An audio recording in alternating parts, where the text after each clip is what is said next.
అందరికి నమస్కారం. నా పేరు డాక్టర్ మహేష్ బాండా.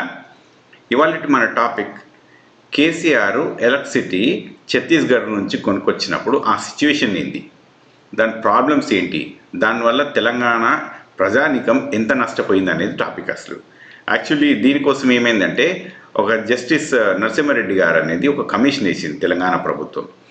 వేస్తే ఆ కమిషన్ ముందుకు నేను రావను, అసలు కమిషన్ సీట్లనే మీరు కూర్చోవద్దు అని చెప్పి జస్టిస్ నరసింహారెడ్డి గారికి కేసీఆర్ గారు ఒక పెద్ద ఘాటు బెదిరింపు లేఖ రాసినట్టు.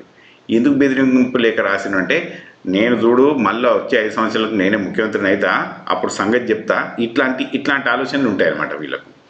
ఇట్లాంటి ఆలోచనలు ఉండి జస్టిస్లను బెదిరించే ఆలోచనలు, జస్టిస్లను ఇంకా మీరు ఉండొద్దు అని చెప్పి అవమానించే ఆలోచనలు, ఇట్లాంటి పనికిమాలిన ఆలోచనలు అన్నీ కేసీఆర్ దగ్గర ఉన్నట్టున్నాయి. అదే ఆలోచనతో ఆయన ముందటికి వచ్చిండు. ఇప్పుడు ఒక కమిషన్ వేసిండ్రు. కమిషన్ వేస్తే కమిషన్ మంచి చేస్తా చెడు చేస్తానని తర్వాత సంగతి. కమిషన్ నిన్ను కొన్ని క్వశ్చన్స్ అడిగింది. మరి మీరేం చేయాలంటే కేసీఆర్ గారు, మీరు తెలివి కలవాలి కదా, మీకైతే కొంచెం ఆలోచనలు ఉన్నాయి కదా, మీకైతే నాలెడ్జ్ ఉంది కదా, మీరు చెప్తే అందరికి అర్థమవుతుంది కదా. మరి అట్లాంటప్పుడు మీరు కమిషన్ ముందుకెళ్ళి ఎందుకు మాట్లాడరు? చూడండి కేసీఆర్ గారు ఎట్లాంటి లెటర్ రాసిండనేది చూడండి ప్రజలారా. జస్టిస్ నరసింహారెడ్డి గారికి అసలు మీరు విచారణ నుంచి తప్పుకోండి అని చెప్పి ఒక పెద్ద లెటర్ రాసిండు. మీరు అర్హత కోల్పోయినట. ఎవరు అర్హత కోల్పోయినాయి అంటే నరసింహారెడ్డి గారు. ఎందుకు అంటే ఆయన నిష్పక్షపాతంగా లేరంట. ఈయన చెప్పుడు మరి ఈయన ఎట్లున్నాడో ఇక మనకు తెలియదు, కానీ ఈయన పక్షపాతం ఏంది, ఈయన నిష్పక్షపాతం ఏంది అనేది ఇక ప్రజలు తెలుస్తారు. ఆల్రెడీ ఒకసారి తెలిసిండ్రు, ఇంకోసారి కూడా తెలుస్తారు. అయితే ఆయన ఏం చెప్తున్నారు ఇక కేసీఆర్, ఆయన ముందు చెప్పి ఏం లాభం లేదట, ఉత్త దండగానంట. నరసింహారెడ్డి గారు ముంగట ఏం చెప్పినా దండగానంట. ఇక రేవంత్ రెడ్డి గారికి కొంత కూడా ఇక జ్ఞానం లేదట, కొంచెమైనా ఇంకిత జ్ఞానం లేదంట. ఇక ఈయనకున్నది కదా మరి జ్ఞానం, కేసీఆర్ గారికి అయితే ఉంది కదా, మరి ఆయన రావచ్చు కదా. అట్ట కాదు, నేను ఒక మాట కేసీఆర్ గారిని అడుగుతా, మరి సార్ మీకు బాగా తెలివి కలవలేదు, మీరు మాజీ ముఖ్యమంత్రి, ఓ 10 ఏళ్ళు తెలంగాణ రాష్ట్రాన్ని పాలించిన వాళ్ళు, మరి మీరెందుకండి, మీకైతే జ్ఞానం ఉన్నోళ్ళే కదా, మరి మీరైతే ముందుకు రావచ్చు కదా కమిషన్ ముందుకు, మీరేం తప్పు చేయనప్పుడు. రాజకీయ కక్ష అనే మాట ఎందుకు వస్తుంది? మీరు క్లియర్గా ఉన్నట్టు చెప్పడానికి రాజకీయ కక్ష ఎడికి వచ్చింది. ఏముందో అది చెప్పుర్రి, ఏమైందో అది చెప్పుర్రి, అయిపోయా. దూద్క దూద్ పానికే పాని. దానికి ఎందుకండి మీరు ఇంకా ఇది రాజకీయ కక్ష అని చెప్పాల్సిన అవసరం ఏమొచ్చింది మీకు? You are very clear with your stand, you are very clear with your statement. 12 పేజీల పేపర్ రాసి ఇట్లా పారేసిందిగా ఎక్కడికి, కమిషన్ ముంగటికి, జస్టిస్ నరసింహారెడ్డి గారి ముందటికి, రైట్. అయితే ఇంకా చూడండి, ఇలా స్టోరీ మొత్తం ఇప్పుడే అయిపోదు. ఇలా విద్యుత్ ప్లాంట్లు నిర్మించినట్ట, కరెంటు కొనుగోలు అన్నీ సక్రమమైనట. ఈయన చేసిన ఏమేమి సక్రమాలన్నాయో మీకు చూపిస్తా ప్రజలారా. ఇవో చూడండి. ఫస్ట్ నంబర్ 1, కేసీఆర్ కొన్న దాంట్లో ఫస్ట్ టెండర్కి పిలవలేదు. ఈయన ఫస్ట్ మిస్టేక్ టెండర్ పిలవకుండా ఈయనకు నచ్చినట్టే ఛత్తీస్గఢ్ దగ్గరికి పోయిండు. ఛత్తీస్గఢ్ దగ్గరికి పోయి ఎంత కొన్నాడు? ఒక 1000 మెగావాట్ల యూనిట్ల ఎలక్ట్రిసిటీ కొన్నాడు. దీనికి ఈయన చెల్లించిన ధర ఒక్కొక్క దానికి ₹3.90. ఇది పాయింట్. దీనికి ఆనాటి కాలంలో తక్కువ ధర అని చెప్తాడు, కానీ కొన్నది తక్కువ ధరే. మరి దీని ట్రాన్స్పోర్టేషను, ఆ ఎలక్ట్రిసిటీ ఆడికెళ్ళి ట్రాన్స్మిషన్ వైర్లు కావాలి కదా, దాన్ని యూజ్ చేసుకోవాలి కదా. మరి అది చేసుకున్నందుకు ఓవరాల్గా నీకు 5.6 రూపీస్ అయింది. ఒక్కొక్క యూనిట్కి ₹5.50 అయింది ఇప్పుడు మనకు, రైట్. దీనివల్ల ఈ ఖర్చు, ఈ పెరిగిన ఖర్చు ఉన్నది కదా, ఈ 1000-2000 రూపాయలు అవుతుంది కదా, 1000-2000 కోట్లు అవుతుంది కదా. మరి ఈ డబ్బంతా ఎవరు కట్టాలి? పాయింట్ 1, టెండర్కి బిలువ లేదు. పాయింట్ 2, ఈ వాల్యుయేషన్ని కేర్ చేయలేదు. పాయింట్ 3, మూడో పాయింట్ కూడా చెప్తా ప్రజలారు, మస్తు పాయింట్లు ఉన్నాయి ఇందా. ఎన్ని పాయింట్లు ఉన్నాయంటే అసలు కేసీఆర్ను అసలు గాలాడనీయకుండా ఉన్నాయి ఇక్కడ. ఇప్పుడు మూడో పాయింట్ ఏంటంటే, 1000 మెగావాట్లు కొంటే మరి సప్లై చేసిన వాళ్ళు ఎంత? ఫస్ట్ ఛత్తీస్గఢ్ వాళ్ళు అంటే 2017 నుంచి 2017 నుంచి 2022 వరకు మధ్యలో జరిగిన ట్రాన్సాక్షన్ బిజినెస్ ఇది.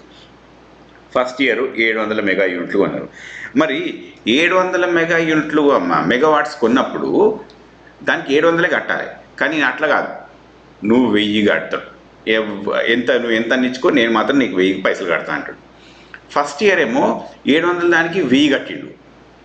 మరి 1000 కడితే మరి ఆ మిగతా 300 గ్యాప్ ఉంటుంది కదా, 30% లాస్ ఎవరికి మరిగా? అంటే తెలంగాణ ప్రజలు దాన్ని భరించాలి. ఎందుకు భరించాలండి కేసీఆర్ గారు దాన్ని తెలంగాణ ప్రజలు? ఇది ఫస్ట్ 2017లో మీకు కామెడీ చెప్తా, మళ్ళీ 2022కి వచ్చేసరికల్లా కేవలం 200 మెగావాట్లు మాత్రమే సప్లై చేసిండ్రు. ఎవరు? ఛత్తీస్గఢ్ వాళ్ళు. కేవలం 200. మనకు 1000 కాంట్రాక్ట్ ఉంటే కేవలం 200 ఇచ్చి వాళ్ళు మూసేసి ఇంకా మీరే పైసలు కట్టాలని చెప్పి ఉల్టా వాళ్ళే మనకు బెదిరించుడు, ఇంకా వాళ్ళు లెటర్లు రాసుడు మన మీద. మరి ఇదంతా ఎక్కడిది అంటే ఈ అండర్స్టాండింగ్ కేవలం కేసీఆర్ చేసిండ్రు. తెలంగాణ స్టేట్ ఎలక్ట్రిసిటీ బోర్డు ఉంటుంది కదా, వీళ్ళు ఏం చేయలేదు, దాంట్లో అప్రూవల్ వీళ్ళు ఇవ్వకున్నా ఈ కేసు ఇవాళ రోజు వరకు కూడా దానికి అప్రూవల్ లేదు. కానీ కేసీఆర్ మొత్తం సంతకాలు పెట్టేసిండు, మొత్తం కానిచ్చేసిండు. Memorandum of understanding between Chhattisgarh and Telangana ప్రభుత్వం జరిగిపోయింది, అది అయిపోయింది. 17,000 కోట్ల రూపాయల ట్రాన్సాక్షన్ జరిగినాయి. ఆ కరెంటు పోల్ ఆడికి లేడి తీసుకురావడానికి అయింది. మళ్ళీ ఇవన్నీ అయిపోయినాయా? మనం 1000 వాట్లు కొన్నామా? 1000 మెగావాట్లు కొన్నప్పుడు మరి 1000 మెగావాట్లు రానప్పుడు మళ్ళీ షార్ట్ అయింది తెలంగాణలో. షార్ట్ అయినప్పుడు ఏంది? మళ్ళీ కొనాల్సి వచ్చింది, మళ్ళీ వేరే దగ్గర నుంచి కొంటే మళ్ళీ ఆ డిస్కౌంట్ల దగ్గర నుంచి. మళ్ళీ ఏమైంది? అది కొన్నందుకు ఆ ట్రాన్స్మిషన్ పైసలు కట్టాలి. ఇటు ఛత్తీస్గఢ్ వాళ్ళకి పైసలు కట్టినాము, ఇటు మళ్ళీ ఇంకో దాన్ని కూడా దానికి పైసలు కట్టినాము, వీళ్ళ ట్రాన్స్మిషన్కు పైసలు కట్టినాము, వాళ్ళ ట్రాన్స్మిషన్కు పైసలు కట్టినాము. వీడు 1000 దానికి 700 ఇచ్చిండు, ఒకసారి 200 ఇచ్చిండు. సో ఓవరాల్గా చూస్తే చాలా తక్కువ వచ్చింది మనకు. వాడు చూస్తేనేమో ఇక మొత్తం 1000 కట్టేసినాం మనం. అంటే 5 ఏళ్ళకి 5,000 కడితే వాడు 1,500 కూడా ఇచ్చిండో లేదో మొత్తం అటుగా చూస్తే. ఇది మన స్టోరీ. అంటే నీకు 5,000 మెగావాట్ రావాల్సింది మరి ఎంత వచ్చింది? 1,500 ఏమో వచ్చినట్టుంది ఓవరాల్గా. ఎగ్జాక్ట్ నెంబర్ నా దగ్గర లేదు, బట్ మోరార్లెస్ అంతే ఉన్నది. పెద్ద ఎక్కువ నెంబర్ అయితే లేదు. ఫస్ట్ ఇయర్ 700, తర్వాత గ్రాడ్యువల్గా తగ్గుకుంటూ వచ్చి తర్వాత 200 కాడికి వచ్చి ఆగిపోయింది స్టోరీ. సో ఇట్లాంటి సిచ్యువేషన్, ఇవన్నీ ట్రాన్స్మిషన్స్ అవుతున్నప్పుడు మరి కేసు ఫైట్ చేయాలన్నా లేదా? అక్కడ కేసీఆర్ లేదు, కేసు ఫైట్ చేయలేదు. మరి ఏం చేసిండంటే నేనే కట్టినా, మస్తు తెచ్చిన అన్నాడు. ఇక భద్రాచలం కాడ ఇంకా యాదాద్రి కాడ దీన్ని సబ్స్టేషన్లు కట్టిండు. ఏది? సబ్ క్రిటికల్ టెక్నాలజీతో కట్టిండు. యాక్చువల్లీ ఇప్పుడు సబ్ క్రిటికల్ టెక్నాలజీ అనేది కాదు అక్కడ వాడాల్సింది. ఇప్పుడు వాడాల్సింది ఏంది? Super critical, ultra super critical వాడాల్సింది. కానీ సబ్ క్రిటికల్ వాడిండు. సబ్ క్రిటికల్ అంటే ఇప్పుడు మీకు దీనికి తేడా చూపిస్తా, ఒకసారి చూడండి ప్రజలారా. సింపుల్గా ఒకటి చెప్తాను.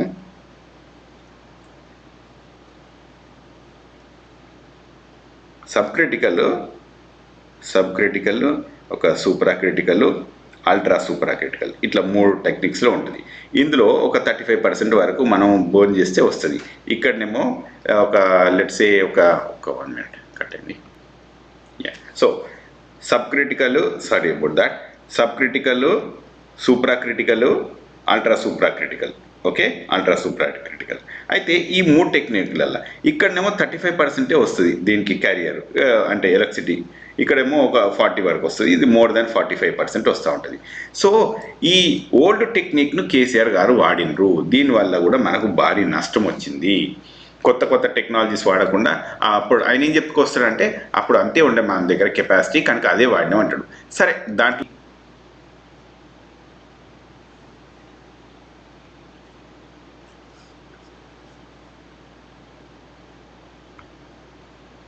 ₹6,000 కోట్లు, అది చాలా ఎక్కువ డబ్బు. అంత ఎక్కువ డబ్బుని మనం ఎక్కడికి వెళ్ళి తీసుకొస్తామండి కేసీఆర్ గారు? సరే, అది అయిపోయింది. కేసీఆర్ అసలు ప్రజలారా మీరు ఒకటి గుర్తుపెట్టుకోవాలి. రేవంత్ రెడ్డి గారు మీకు కూడా క్వశ్చన్ ఇస్తున్నాను నేను ఇక్కడ. ఈయనకి ఇదే కేసు ఉందండి, ఇంకా మస్తు కేసులు. ఎందుకు ఏ కేసులలో కూడా ఈయనను బుక్ చేసి లోపడేస్తలేరు నాకు అర్థం కాదు. కానీ ఇప్పుడు చూడండి, ఇప్పుడు తమ్మిడిహట్ట దగ్గర కట్టమని చెప్పి ఇంజనీర్లు చెప్పిండ్రు. ఏంది? కాళేశ్వరం ప్రాజెక్టును ఇక్కడ తమ్మిడిహట్ట దగ్గర కట్టమంటే ఈయన ఏం చేసిండు? ఈయనకు నచ్చినట్టు మేడగడ్డ కాడ, ఈయన పెద్ద ఇంజనీర్ కదా, ఈ పెద్ద ఇంజనీర్ ఆలోచన చేసి ఎవరితోటి, హరీష్ రావు అనే ఇంకో మేధావితోటి, ఇద్దరితోటి కలిపి వీళ్ళిద్దరు డిసిషన్ చేసుకొని మేడిగడ్డ కాడ కట్టిర్రు. మేడిగడ్డ కాడ కట్టుట్లా ఇప్పుడు తమ్మిడిహట్ట దగ్గర కట్టుమన్న వాళ్ళ దగ్గర మాట వినకుండా వీళ్ళకి నచ్చినట్టు కట్టేసి దీన్ని మొత్తం కొలాప్స్ చేసేసిండ్రు. దీనివల్ల ఇలా ₹1,00,000 కోట్ల నష్టం. ₹1,00,000 కోట్ల. ఈ పైసలు ఏడికెళ్ళి వస్తాయో ఎట్లా వస్తాయో దీని కథ ఏందో కేసీఆర్ తెలియాలి. మరి గిన్ని వేల కోట్లు, ఇట్లా లక్షల కోట్లు ముంచుకుంటూ పోతా ఉంటే కేసీఆర్ గారు రాష్ట్రం ఎట్లాంటి బాగుపడుతుంది? How do you think the state will function very well after that? అంటే మీకు ఆ మాత్రం సోయి ఉండద్దా రాష్ట్రాన్ని నడిపేటప్పుడు? ఓకే, సరే, ఇది అయిపోయింది. ప్రజలారా, అసలు రేవంత్ రెడ్డి గారు మీకు క్లియర్ కట్ ఉన్నాయి మీ దగ్గర. కేసీఆర్ గారు ఫోన్ ట్యాపింగ్ దగ్గర ఇరుక్కున్నది అన్నట్టు అది అయితే 100% క్లియర్ ఎవిడెన్స్లే ఉంటాయి. ఎందుకంటే అది డేటా ఉండేది కాబట్టి ఆ డేటా మిస్ అయ్యేది ఉండదు అక్కడ. కంప్లీట్గా అది ఎలక్ట్రానిక్ డేటా కాబట్టి దాన్ని మిస్ అయ్యే క్వశ్చనే లేదు.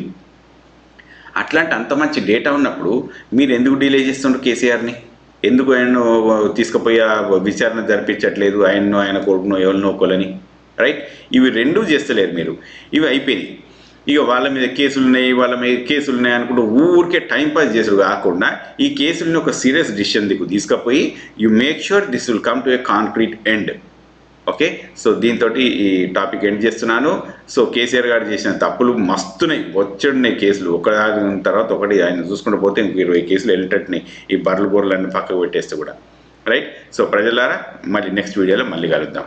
అంతవరకు థ్యాంక్స్. అంతవరకు వెళ్దాం. Thank you and bye.